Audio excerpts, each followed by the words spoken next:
March the 11th. Numbers 15:17 through 16:40. The Lord also said to Moses at this time, "Instruct the people of Israel that when they arrive in the land that I am going to give them, they must present to the Lord a sample of each year's new crops by making a loaf, using coarse flour from the first grain that is cut each year. This loaf must be waved back and forth before the altar in a gesture of offering to the Lord. It is an annual offering from your threshing floor, and must be observed from generation to generation. If by mistake you or future generations fail to carry out all of these regulations which the Lord has given you over the years through Moses, then when the people realize their error, they must offer one young bull for a burnt offering. It will be a pleasant odor before the Lord, and must be offered along with the usual grain offering and drink offering, and one male goat for a sin offering. And the priest shall make atonement for all of the people of Israel, and they shall be forgiven. For it was an error, and they have corrected it with their sacrifice made by fire before the Lord, and by their sin offering. All the people shall be forgiven, including the foreigners living among them, for the entire population is involved in such error and forgiveness. If the error is made by a single individual, then he shall sacrifice a 1-year-old female goat for a sin offering, and the priest shall make atonement for him before the Lord, and he shall be forgiven. This same law applies to individual foreigners who are living among you. But anyone who deliberately makes the mistake, whether he is a native Israeli or a foreigner, is blaspheming Jehovah, and shall be cut off from among his people. For he has despised the commandment of the Lord and deliberately failed to obey his law. He must be executed and die in his sin. One day, while the people of Israel were in the wilderness, one of them was caught gathering wood on the Sabbath day. He was arrested and taken before Moses and Aaron and the other judges. They jailed him until they could find out the Lord's mind concerning him. Then the Lord said to Moses, "The man must die. All the people shall stone him to death outside the camp." So they took him outside the camp and killed him as the Lord had commanded. The Lord said to Moses, "Tell the people of Israel to make tassels for the hems of their clothes. This is a permanent regulation from generation to generation, and to attach the tassels to their clothes with a blue cord. The purpose of this regulation is to remind you, whenever you notice the tassels, of the commandments of the Lord, and that you are to obey his laws instead of following your own desires and going your own ways, as you used to do in serving other gods. It will remind you to be holy to your God. For I am Jehovah, your God, who brought you out of the land of Egypt. Yes, I am the Lord, your God." One day Korah, son of Izhar, grandson of Kohath, and a descendant of Levi, conspired with Dathan and Abiram, the sons of Eliab, and On, the son of Peleth, all three from the tribe of Reuben, to incite a rebellion against Moses. 250 popular leaders, all members of the assembly, were involved. They went to Moses and Aaron and said, "We have had enough of your presumption. You are no better than anyone else. Everyone in Israel has been chosen of the Lord, and he is with all of us. What right do you have to put yourself forward, claiming that we must obey you and acting as though you were greater than anyone else among all these people of the Lord?" When Moses heard what they were saying, he fell face downward to the ground. Then he said to Korah and to those who were with him, "In the morning, the Lord will show you who are his and who is holy and whom he has chosen as his priest. Do this, you, Korah, and all those with you, take censers tomorrow and light them, and put incense upon them before the Lord, and we will find out whom the Lord has chosen. You are the presumptuous ones, you sons of Levi." Then Moses spoke again to Korah. "Does it seem a small thing to you that the God of Israel has chosen you from among all the people of Israel to be near to himself as you work in the tabernacle of Jehovah, and to stand before the people to minister to them? Is it nothing to you that he has given this task to only you Levites? And now, are you demanding the priesthood also? That is what you are really after. That is why you are revolting against Jehovah. And what has Aaron done that you are dissatisfied with him?" Then Moses summoned Dathan and Abiram, the sons of Eliab, but they refused to come. "Is it a small thing," they mimicked, "that you brought us out of lovely Egypt to kill us here in this terrible wilderness, and that now you want to make yourself our king?" What's more, you haven't brought us into the wonderful country you promised, nor given us fields and vineyards. "Whom are you trying to fool? We refuse to come." Then Moses was very angry and said to the Lord, "Do not accept their sacrifices. I have never stolen so much as a donkey from them, and have not hurt one of them." And Moses said to Korah, "Come here tomorrow before the Lord with all your friends. Aaron will be here too. Be sure to bring your censers with incense on them, a censer for each man, 250 in all. And Aaron will also be here with his." So they did. They came with their censers and lit them and placed the incense on them and stood at the entrance of the tabernacle with Moses and Aaron. Meanwhile, Korah had stirred up the entire nation against Moses and Aaron, and they all assembled to watch. Then the glory of Jehovah appeared to all the people, and Jehovah said to Moses and Aaron, "Get away from these people so that I may instantly destroy them." But Moses and Aaron fell face downward to the ground before the Lord. O God, the God of all mankind, They pleaded, must you be angry with all the people when one man sins? and the Lord said to Moses, "Then tell the people to get away from the tents of Korah, Dathan, and Abiram." So Moses rushed over to the tents of Dathan and Abiram, followed closely by the 250 Israeli leaders. Quick, get away from the tents of these wicked men and don't touch anything that belongs to them, lest you be included in their sins and be destroyed with them. So all the people stood back from the tents of Korah, Dathan, and Abiram. And Dathan and Abiram came out and stood at the entrances of their tents with their wives and sons and little ones. And Moses said, By this you shall know that Jehovah has sent me to do all these things that I have done, for I have not done them on my own. If these men die a natural death or from some ordinary accident or disease, then Jehovah has not sent me.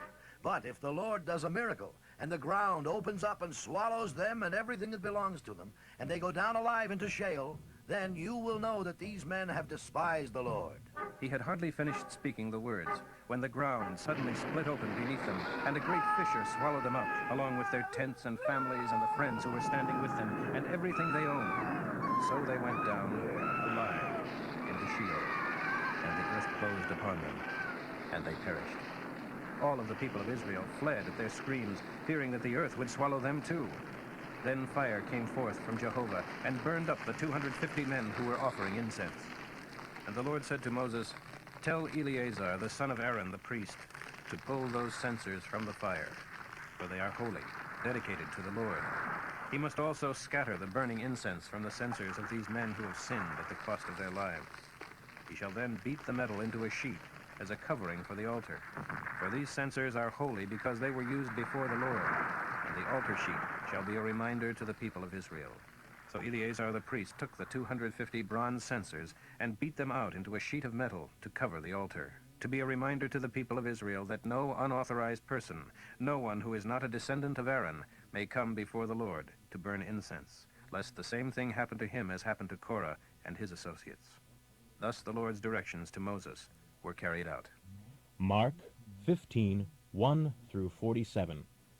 Early in the morning, the chief priests, elders, and teachers of religion, the entire Supreme Court, met to discuss their next steps. Their decision was to send Jesus under armed guard to Pilate, the Roman governor. Pilate asked him, Are you the king of the Jews? "Yes," Jesus replied, "it is as you say." Then the chief priests accused him of many crimes, and Pilate asked him, Why don't you say something? What about all these charges against you? but Jesus said no more, much to Pilate's amazement. Now it was Pilate's custom to release one Jewish prisoner each year at Passover time, any prisoner the people requested. One of the prisoners at that time was Barabbas, convicted along with others for murder during an insurrection. Now a mob began to crowd in toward Pilate, asking him to release a prisoner as usual, How about giving you the king of Jews? Is he the one you want released? for he realized by now that this was a frame-up, backed by the chief priests because they envied Jesus' popularity. But at this point, the chief priests whipped up the mob to demand the release of Barabbas instead of Jesus. But if I release Barabbas, what shall I do with this man you call your king? Crucify him! Crucify him! Crucify him! Crucify him! But why? What has he done wrong? Crucify him! Crucify him! Crucify him! Crucify him! Crucify him! Then Pilate, afraid of a riot and anxious to please the people, released Barabbas to them. And he ordered Jesus flogged with a leaded whip and handed him over to be crucified.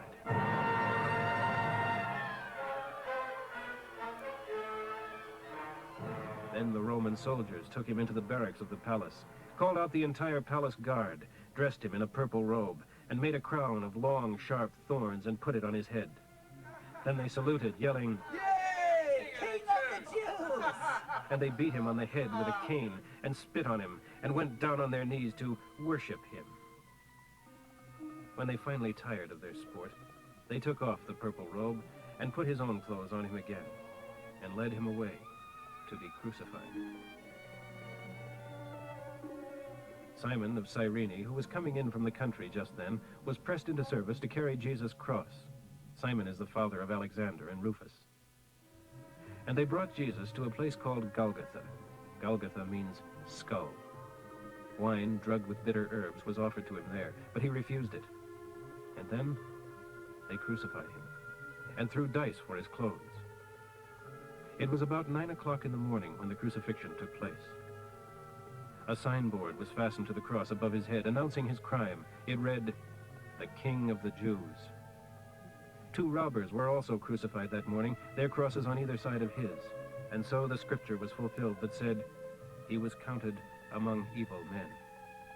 The people jeered at him as they walked by and wagged their heads in mockery. Ha!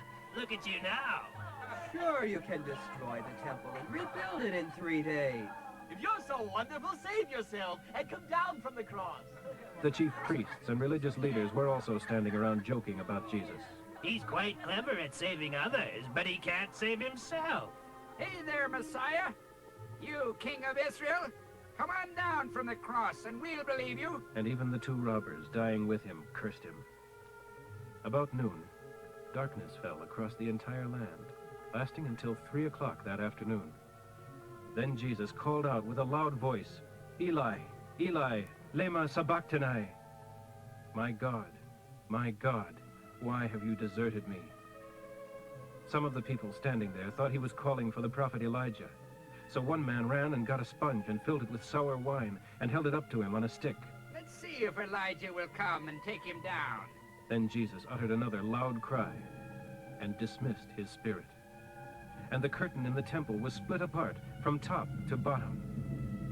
When the Roman officer standing beside his cross saw how he dismissed his spirit, he exclaimed, "Truly, this was the Son of God." Some women were there watching from a distance. Mary Magdalene, Mary, the mother of James the Younger and of Joses, Salome, and others. They and many other Galilean women who were his followers had ministered to him when he was up in Galilee and had come with him to Jerusalem.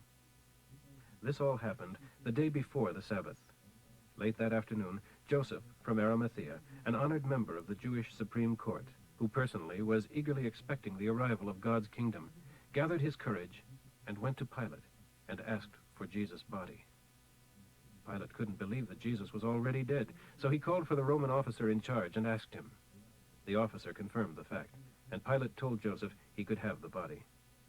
Joseph bought a long sheet of linen cloth and, taking Jesus' body down from the cross, wound it in the cloth and laid it in a rock-hewn tomb and rolled a stone in front of the entrance. Mary Magdalene and Mary, the mother of Joses, were watching as Jesus was laid away. Psalm 54, 1 through 7. Come with great power, O God, and save me. Defend me with your might. Oh, listen to my prayer. For violent men have risen against me. Ruthless men who care nothing for God are seeking my life. But God is my helper. He is a friend of mine. He will cause the evil deeds of my enemies to boomerang upon them. Do as you promised, and put an end to these wicked men, O God. Gladly I bring my sacrifices to you. I will praise your name, O Lord, for it is good. God has rescued me from all my trouble and triumphed over my enemies. Proverbs for today, 11, 5 through 6. The upright are directed by their honesty. The wicked shall fall beneath their load of sins. The good man's goodness delivers him. The evil man's treachery is his undoing.